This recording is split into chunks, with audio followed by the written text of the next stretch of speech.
me da el aviso. 5, 4, 3. ¿Sí? ¿Ya empezamos? Ya.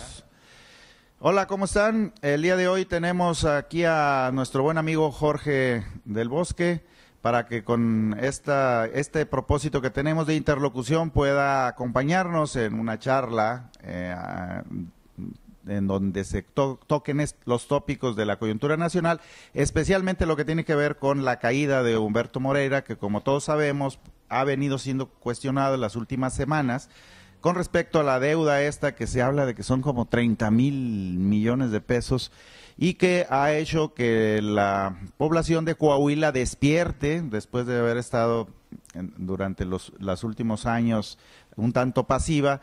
Pues ya ha surgido ahí un revuelo por lo que significará para las futuras generaciones el tener en la espalda cargando una deuda de este tamaño. La idea es que aquí platiquemos con Jorge de este asunto y en qué medida esto va a repercutir a nivel nacional en esta coyuntura de etapa preelectoral. ¿Cómo ves y qué repercusiones crees que van a ser las que van a generar inmediatamente la caída de Humberto Moreira en la presidencia del PRI, Jorge? Bueno, antes que nada, permíteme saludar a la audiencia. Luis Lauro, gracias por la invitación, gracias por este concepto de estudio purísima, de interlocución, esta charla abierta donde, bueno, vamos a compartir puntos de vista, más que… Salud por tu presencia. Más que hablar de la figura de un experto que va a dar una plática docta. Entonces, gracias y felicidades por este concepto, Luis Lauro. El problema de Coahuila, donde, dicho sea de paso, bueno, pues tengo a mi familia, la mayor parte de mi familia es de este estado de Coahuila. Hay apellidos característicos de Coahuila y del Bosque es uno de ellos. Uno de ellos, sin duda. Valdés es otro apellido. Moreira Valdés, por ejemplo, su segundo apellido es Valdés y es un apellido también muy característico de Coahuila y de particularmente el área metropolitana de Saltillo, Ramos Arizpe, Arteaga. Incluso, si me permites puntualizar algo, aparentemente la deuda llega ya a los 35 mil millones de pesos. ¿Por los intereses? Por los intereses más recientes que se acaban de cobrar. Esto hace que de hecho, se piensa que es una espiral, es decir, no, bueno fuera que estuviera estabilizado, sino que se va a generar una espiral con intereses sobre intereses, sí. Y legítimamente porque los contratos así están firmados. El profesor Moreira, a raíz de este escándalo, se vio sin duda en la necesidad de presentar su renuncia a la presidencia nacional del CEN o a la presidencia del CEN del PRI. Ya era demasiado, los enemigos, los partidarios de otras de las fuerzas políticas estaban demasiado ensimismados, con mucha hazaña, comenzando a atacar y a debilitar cada vez más la candidatura que se ve como la más fortalecida para el siguiente año. Y en ese sentido, como que era un poco cómo liberarla sin que se viera mal y se cree esta secuela que creo que es la que va a abrir otro espacio distinto a partir de su renuncia. Es correcto, y ese yo creo que puede ser una de las conclusiones inmediatas de esta charla o de esta interlocución, Luis Lauro. El problema del profesor Moreira es ya en sí mismo un problema independiente del proceso electoral, que va a estar ensuciando el proceso electoral, sin duda. Yo creo que sus enemigos políticos van a estar utilizando esta bandera contra el PRI, contra Moreira. Pero aparte del proceso electoral, es ya un problema muy delicado que en Coahuila lo van a enfrentar. Como bien decías tú hace unos momentos, la sociedad de Coahuila está despertando y está empezando a manifestarse en contra de todas estas situaciones. Y sobre todo ante la obviedad de que el sucesor de Humberto Moreira es Rubén Moreira, su hermano. Alguien decía Moreira 2, ya nomás eso faltaba. Incluso ¿no? el lema de campaña tan falto de creatividad, más mejor, más Moreira, mejor Coahuila, ese fue el lema de campaña de Rubén. Y el otro hermano, bueno, pues es uno de los dirigentes del sindicato de maestros también, de una de las secciones, de la sección de Saltillo. Sí, esto ha sido lo que uno pensaba, que el nepotismo ya había quedado a un lado. Hay un regreso, hay muchas cosas que se vuelven a presentar. Uno cree que con la reforma política, que fue una de las mejores obras de los 70, ¿no? de oxigenación del sistema político mexicano, que le permitiría o nos permitiría a todos entrar en una ruta completamente diferente al presidencialismo y al autoritarismo y a la cerrazón con la que se manejaban los asuntos políticos, pues pareciera ahora que por donde menos esperábamos, que es por el lado del nepotismo, regresa esta actitud ya de por sí muy autoritaria. El gobierno de Humberto Moreira se caracterizó por eso, era un gobierno que controlaba de pe a pa, y se vio una y otra vez en los procesos electorales, pero también la gente que tenía puntos de vista divergentes, que fue eliminada, fue arrinconada, ¿no?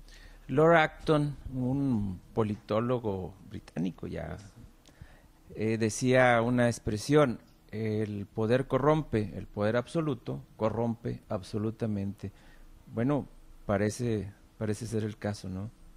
Hay diferentes manifestaciones que nos hablan de una corrupción absoluta, con este nepotismo al que haces referencia, con esa dilapidar el recurso público. Recursos, sí. Y bueno, como aquella frase de pronóstico, si mal no recuerdo, más lo que se acumula esta semana, porque probablemente vayan a salir algunas otras cosas. El centro de estos ataques en un inicio no fue la figura del profesor Moreira. El centro fue combatir a la candidatura inevitable de Enrique Peña Nieto y el profesor Moreira como presidente del CEN del PRI. Pero ahora, insisto, esto ya se ha convertido en un problema en sí mismo y muy delicado, que no se va a poder desligar del proceso electoral del 2012.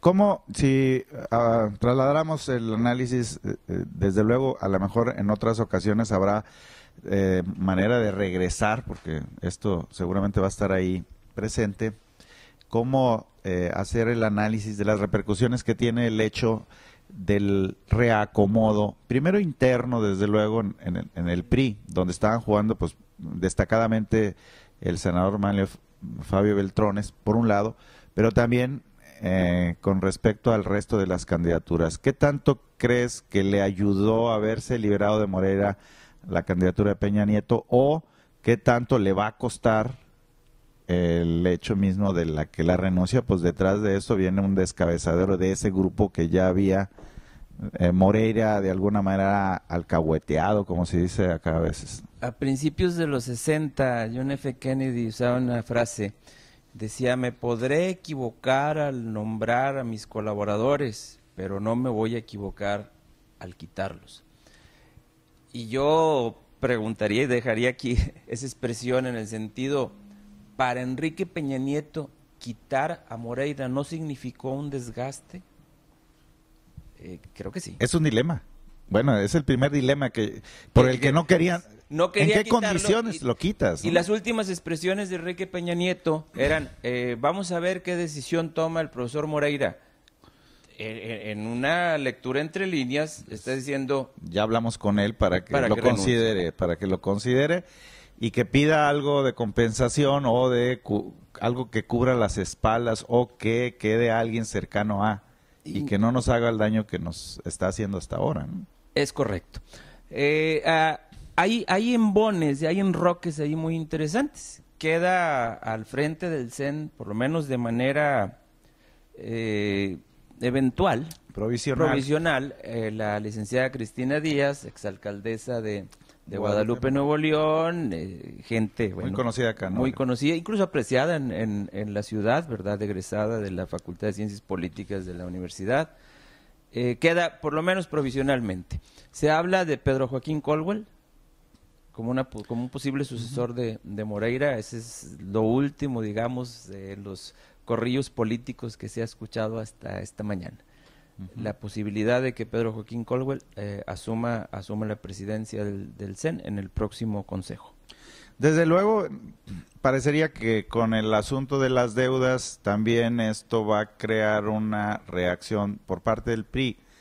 ¿Tú crees que sea más probable que la reacción comience una guerra contra Calderón, de un desafío, de una especie de venganza mínima por haber estado presionando el asunto de Coahuila, o todavía el presidente de la República, el gobierno federal, tendrá en la gaveta listas algunas otras demandas también de sobreendeudamiento, en donde incluso Nuevo León puede estar ahí listo, pero el caso de Veracruz, ya se ha hablado de otros casos del resto de la República donde hay un sobreendeudamiento que puede formar parte de lo mismo.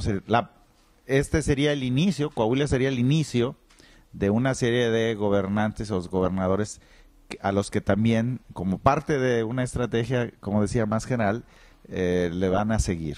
Vendrá detrás otra actitud. Otra andanada de demandas. Mira, es posible, tú sabes que los procesos electorales en México se ensucian mucho. Creo que en el fondo de esto hay un severo problema, porque los gobernadores, dicen los expertos en análisis político, se han convertido esos gobernadores en pequeños virreyes que pueden o tienen cierta mano suelta para contratar deuda, y que eso ha ocasionado que muchas entidades se estén endeudando. El caso que mencionas, o los casos que mencionas de Veracruz, evidentemente Coahuila, incluso el caso de Nuevo León, que empieza a constituirse en un problema. Hay problemas muy serios ahorita en la estructura de gobierno, donde están haciendo reajustes muy fuertes, donde los recursos están optimizando, por decirlo de una manera eufemística, al máximo, porque hay escasez ante la deuda también de Nuevo León. Y bueno, pues el dicho aquel, ¿verdad?, de que cuando veas las barbas de tu vecino cortar, pon las tuyas a remojar. ¿De cuántos gobiernos crees, así, de los que están más a la vista de los que se ha rumorado, podríamos estar pensando que seguirían a Coahuila, el caso de Coahuila? ¿Nuevo León crees que sea uno de ellos? No inmediatamente. ¿Veracruz? Veracruz, yo creo que sí. ¿Quién estaría más expuesto a Yo creo que Veracruz, yo creo que Guerrero, el mismo de Distrito Federal trae por ahí algún problema también, pero que pudiera convertirse en un problema de esta naturaleza también. A mí, en el caso del DF, se me hace un tanto difícil por la fortaleza del contrincante, por un lado. Pero el otro asunto, tú acabas de mencionar una palabra clave ahí, los virreyes, estos gobernadores que ante la ausencia del presidente, que antes los controlaba del mismo partido, en el caso de los gobernadores priistas, ya ahora tienen otras posibilidades. Incluso me gustaría que comentaras una interpretación que por ahí anda circulando, en el sentido de que parecería que a los gobernadores priistas actuales les convendría más que Peña Nieto no ganara, porque seguirían siendo virreyes. De otra manera, si llega Peña Nieto ungido con esta fortaleza que parece ser que trae, se acabó su virreinato. Entonces, en la teoría de los juegos, ¿no?, parecería que esto también intervendría como una novedad en el sistema político mexicano. Es decir, compañeros del mismo partido, que les conviene más que su candidato presidencial no gane. Les conviene seguir con un candidato del PAN o del PRD. Fíjate qué interesante es lo que plantea Luis Lauro, y acabamos de ver dos acontecimientos muy importantes en torno a eso, ¿verdad? Como Manlio Fabio Beltrones, que para mí es un tipo muy inteligente, prescinde de otros elementos, vamos a limitarnos a este, es un hombre muy, muy inteligente.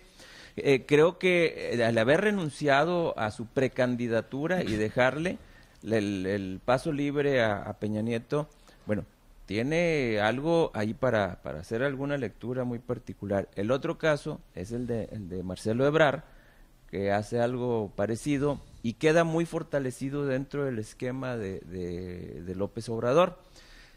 Sin embargo, también hay otros casos, como los que hemos vivido en Nuevo León, donde prominentes panistas nuevoleoneses prácticamente están aceptando y apoyando otras candidaturas fuera de su partido. Me refiero concretamente a Fernando Canales Seltzer, algún otro connotado panista por ahí, y viene el caso mencionarlos, ¿verdad? Incluso algunos empresarios. Los empresarios que antes habían votado por el PAN, en el caso de Alfonso Romo y Fernando Turner. No solo que habían votado por el PAN, que habían denostado las candidaturas del PRD.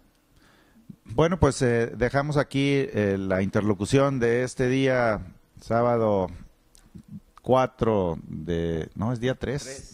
Sábado 3 de diciembre del 2011 y los esperamos en la próxima transmisión de Estudios Purísima para Interlocución.